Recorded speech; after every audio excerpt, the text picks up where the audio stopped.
Hello all. Welcome to Excel skill.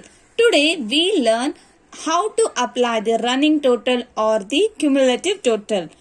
See, considering this is the data set for an example. If this total set is huge and it will be a time consuming to add each cell and give the sum of each cell. See, for example, if you do the manual thing like sum this plus again the next one,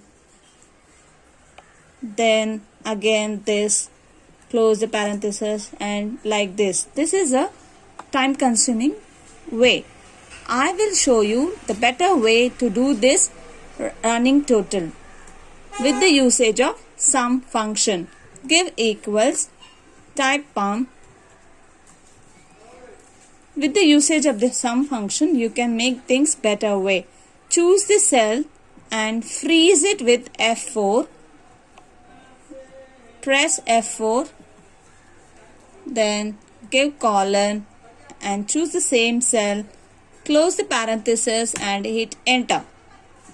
Do the Ctrl D for the remaining brackets. You got your cumulative or the running total in a fraction of seconds. You can also do the other way. I'm just deleting this and selecting this unit sold. Press Ctrl Q to get the quicker data analysis and go to the totals. Under totals, you need to go to the running total. You could see the running total over here. Thank you for watching this video. I will come up with many more Excel tips and tricks. Do like, share and comment.